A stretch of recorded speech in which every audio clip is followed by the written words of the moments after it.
Alright, we're back. This is going to be part 2 of our Softail Slim Bagger Conversion. This one's going to be a little more involved than the last one, just because I'm going to show you options and show you what some people do, show you why I'm not doing that, and mock a couple different things up just because I'm not sure what length I want to go with on the bags. But yeah, let's get right into it. Alright, so in the last video I had some not so kind things to say about people cutting and welding brackets. Let me show you why it's not necessary, and then show you kind of what your options are. So if you're watching this video, it's probably because nobody's really offering a straight bagger kit for a Softail Slim. I don't know why. It'd be easy for them to do, they just don't do it. My guess is because it's kind of, the setup on a Slim is kind of unique to the Softails. Basically, it all has to do with the rear fender strut. The Slim has its own designated fender strut. It doesn't carry across any other models. You see this guy here, he's solid steel.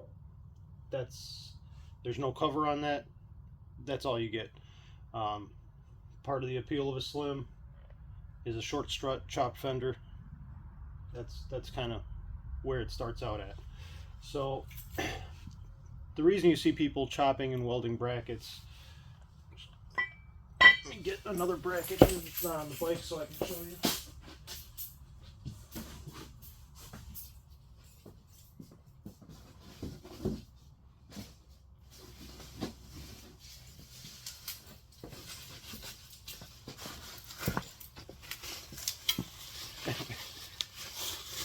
I do have multiple sets of brackets, in case you're wondering where I'm getting all this shit from.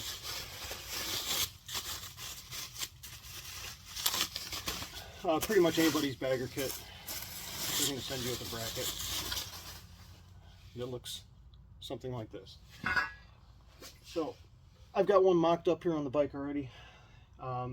Pretty much, so because of what I'm going with, the bracket kit that I selected is actually for a Heritage Softail. But so if you can see, the bottom bolt goes in your foot peg hole, top bolt goes into the fender strut, but then we run into an issue. So the shorter chopped fender strut on the Softail Slim isn't far enough or at the right angle to reach the other side of the bracket. So what you see people doing is just zipping the top of this bracket, moving it over, welding, repainting. So the reason that we're not going to do this, the reason this is kind of a stupid thing to do is, and you know, if you want the Rebel fender with the bags look, go ahead, weld your bracket, do whatever you want to do. To me personally, I'm going to show you what this looks like. Actually, I'll show you two ways. So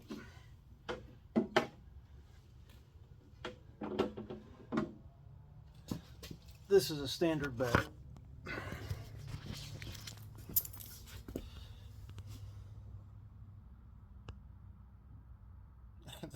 I don't know, that's a whole lot of tire, and that's a standard size bag. There's nothing unusual about that. That's a standard size bag, no stretch, nothing. So to me, and to most people,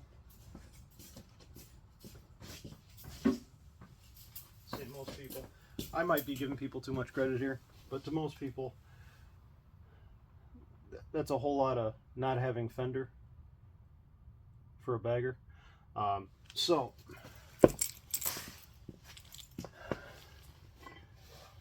this is going to sound crazy. The only thing that you need to do, so what we have here is we actually have fender bracket off of Softail Heritage.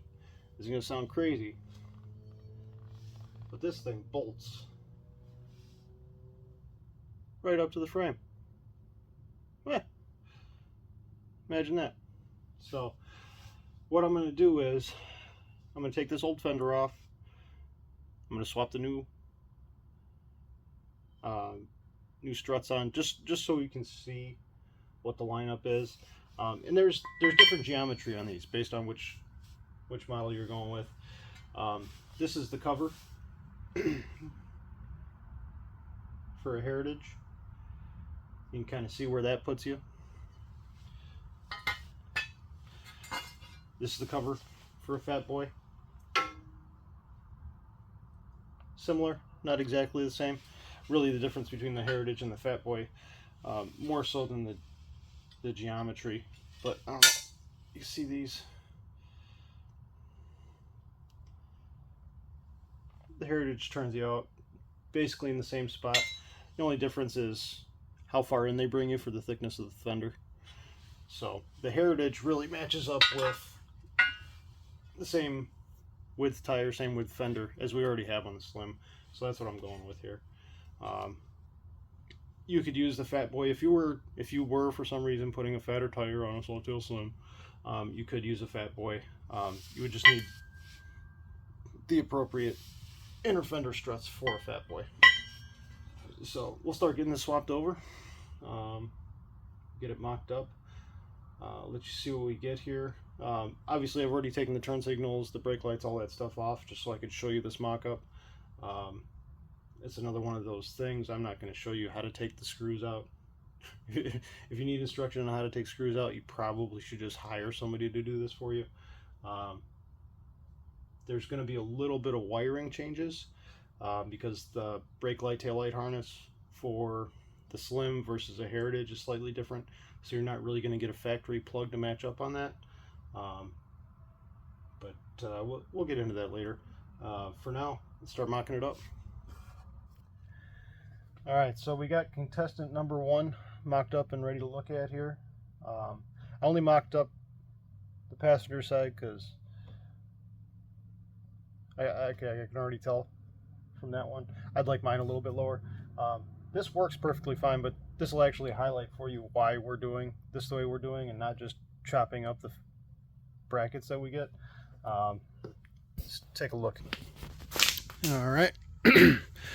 So that's your basic cheapo Amazonian stock size saddlebag. Here is the Heritage. I'll show you on the side where you can actually see it. But there's the Heritage fender strut bolted up. So I guess the only thing of note here is if you're doing this, if you're going to switch something, you got to switch everything. Fender strut, inner strut, supports, brackets. When you order a fender, don't change the brackets and then order a rear fender for your Slim, because you're just gonna punch yourself in the dick. But this is, and really it's not bad. It's just not to my preference. I don't like all that empty business there. You know, if you don't look at it straight on, it's not terrible. But this is a Clockworks rear fender. If you got friends who ride bikes, anybody who's doing anything besides just going to the dealership and buying a new Harley, you know somebody who's got a Clockworks rear fender. This is actually their extended benchmark rear fender. It's a nice fender. It comes E-coated, so if you do end up using this, you will have to take it out to paint, but it's a good looking fender. Solid steel, it's sturdy. Just any steel body work. There'll be a little bit of fitment. I don't know if you can see that, but it's tweaked. It's tweaked just a tiny bit. It needs to be changed. But that's all shimming and adjustment. That's nothing of concern or a manufacturing defect. That's how steel comes. So, like I said, just your regular cheapo Amazonian saddlebag conversion kit. These bags actually, I don't even remember how much I paid for them because it was a while ago, but these ones actually aren't bad. They actually come fully assembled, so you don't have to put all the hardware and shit on. I actually took the latches off of this because it came with black hardware, and I wanted to put them on something else. But they're for the price. I mean, super decent bags, airtight, everything's functional. But yeah, I mean, to me, that looks good. It looks okay, I guess I should say. So if you wanted to go that route, you could stop there, start putting your Heritage rear lighting on, and throw the other side on. I am going to try something a little different. I want to go with, let me see if I can throw some 4-inch extended bags on there, and a different rear fender, and take a look and see what that looks like. Thing of note, nothing I should need to tell you if you've ever assembled anything in your life. Everything is pretty good. See some people on Amazon complaining about the bushings on these bags being tight when they go in. You know, there's rubber bushings where they go into the bag. I don't know. I mean, it's a rubber bushing. And you're pushing a piece of steel through it. I mean, lube it up and push the fucker through there, but it's kind of, is that what you want, or you want it loose? You want your bag to rattle around. So you don't have much choice there. Either it's tight or it's loose. But like I said, not bad. I actually know several people who don't mind that gap in there at all. It just annoys me a little bit. And I'm not real fond of the dead space either. I might get covers for those at some point. But for now, we're gonna swap it out to we're gonna swap fenders. I think what we're gonna put on here is a Nasty Hog CVO style kit for Heritage. We'll take a look at that, see what it looks like. Well, I called into work twice, but finally made it back, finished putting this thing together, and well, I like it. It's nice. Actually, that's a lie. I finished putting it back together, and I had to take it out first, and then I came back and made a video. So the reason I took the benchmark fender and the regular bags off, well, let me show you. So there it is. Softail Slim Bagger Conversion. Now, the reason I took the benchmark fender, everything else off, is because when I think bagger, this is what popped in my head. Exactly this.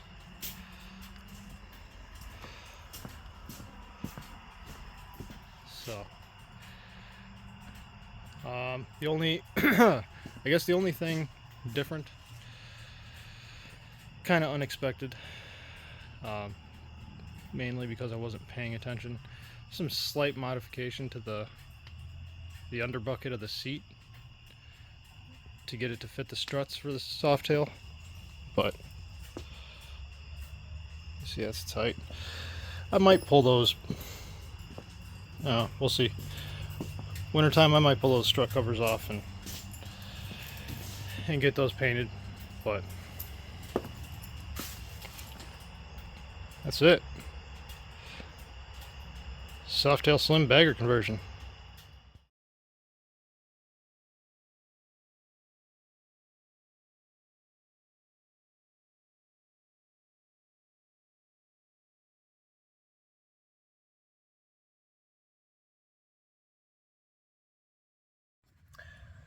All right, it's morning, sun. I guess the only kind of cleanup business, I did mention the wiring.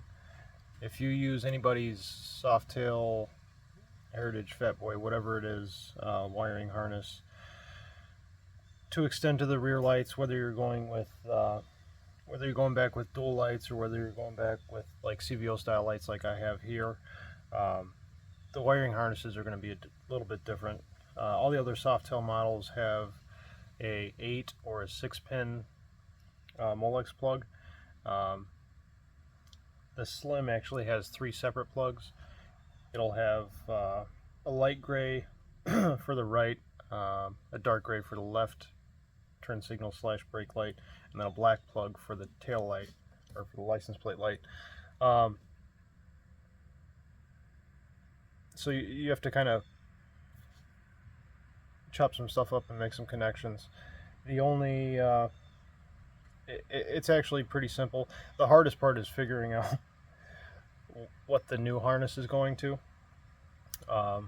You can pull up like all the SIP drawings and try and pin them out and figure it out that way. Figure I just make it easy on you. What you're going to want to do, so on each of the taillight connectors, I'm just going to talk you through this while I show you. I just mocked one up so you can see it.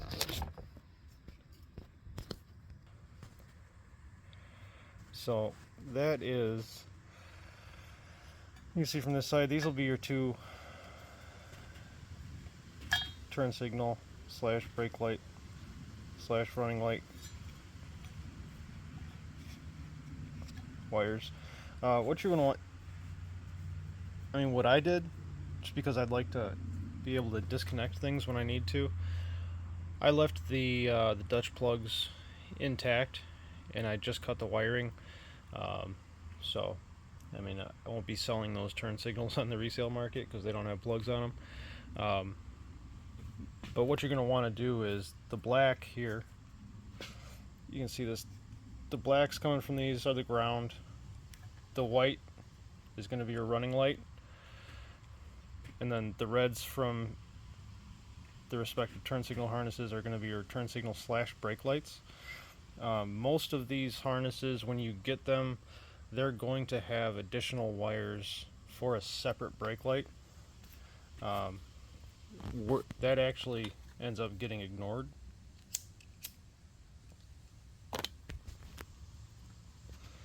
So what you want to do is you want to hook the 2 whites together, hook the 2 blacks together, hook them up to the running light and the ground from your new harness, and then the reds you're just going to hook up to each individual tail light.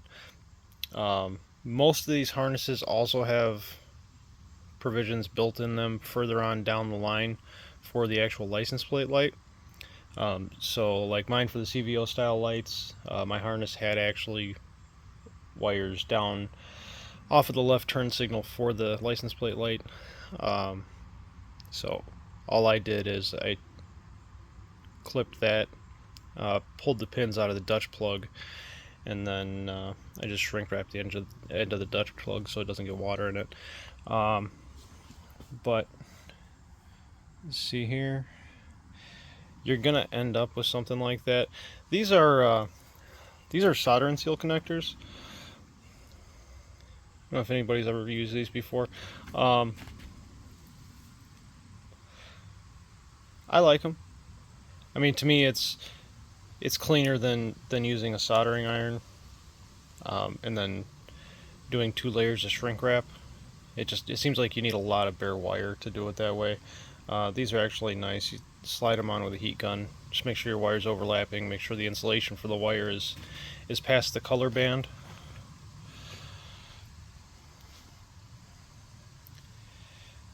And then hit them with a heat gun. You just want to make sure that when you do hit them with the heat gun, if you can see that,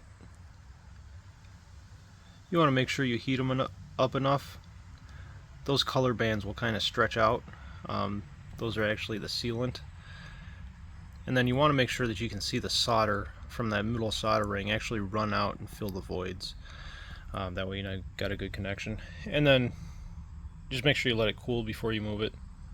It is pretty thin plastic. It will rip and tear if it's still hot, and you don't want to break a solder connection before it actually sets.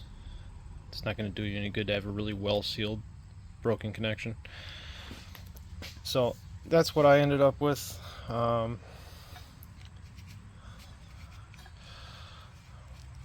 You can see I kind of staggered them out a little bit, just to make them easier to shrink wrap.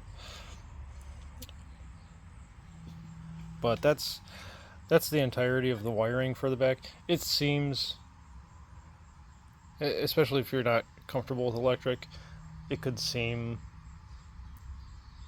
I don't know, a little confusing. Like, oh shit, what do I hook all these wires up to? There's really not much to do. Like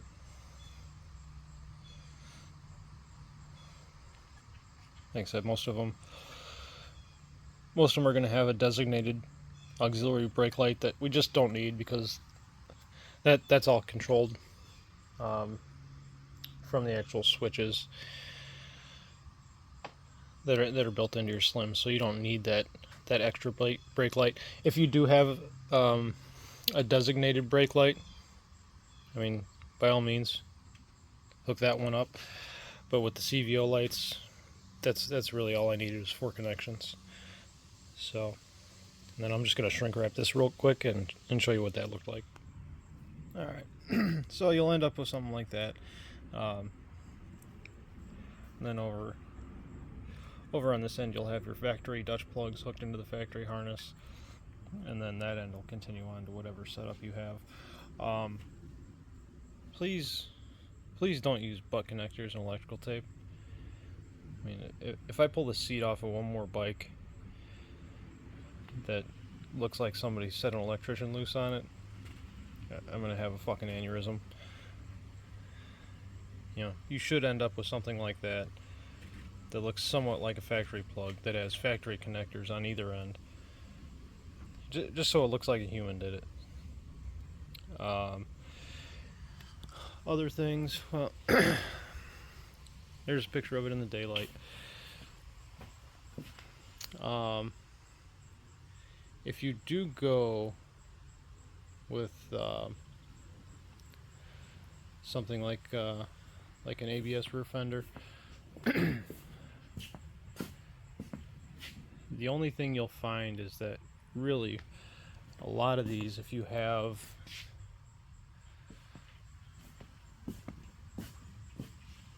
a Softail conversion, so when you put these CVO style bags and fenders on a touring model, you already have fender brackets that run the length of the fender and kind of stiffen everything up.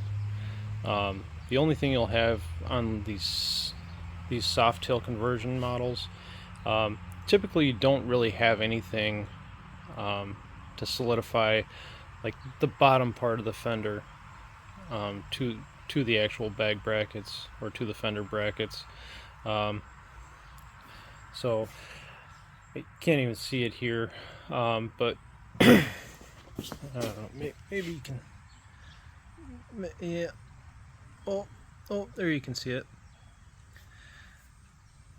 So right there you can see plastic welded a stud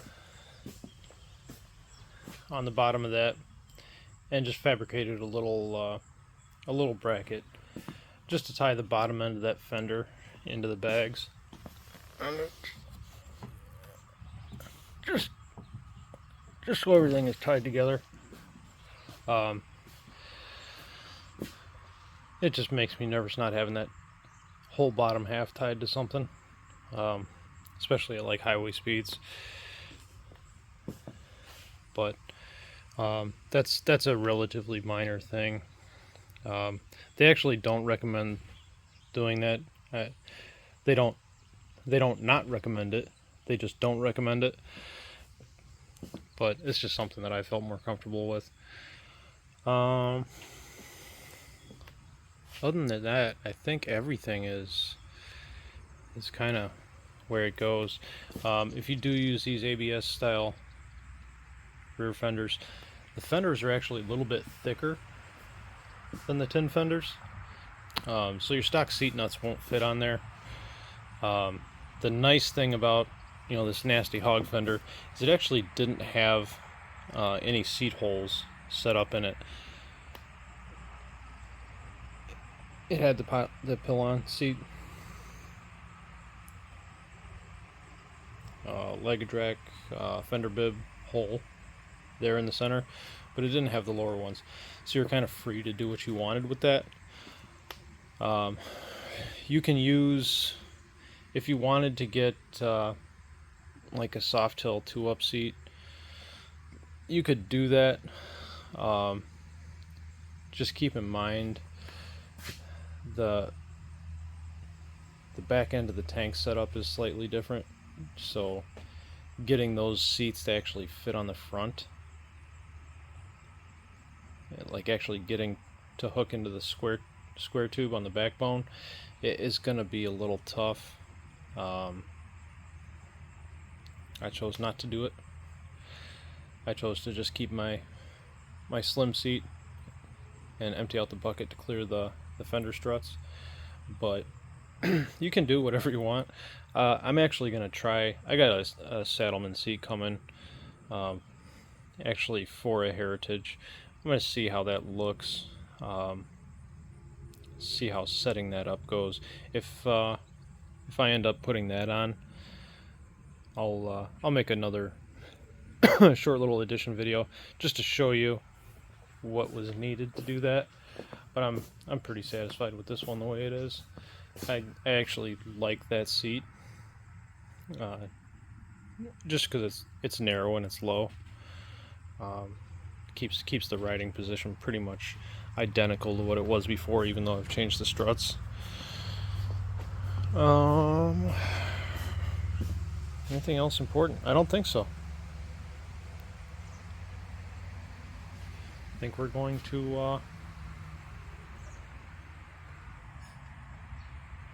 to call that a video. Yeah. If you have any other like specific questions about this, I mean, you can leave them in the comments. I'll try and answer them. I'm not looking at this every day because this isn't like something I screw with every day. But if you have any specific questions about parts of the install, you know, part numbers, things like that, I can let you know. Don't please don't ask me how to take screws out or put screws in, or what's the most effective way to take a screw out. I can't deal with that shit. I'm just gonna tell you to call somebody who knows what they're doing. But there it is. Good luck.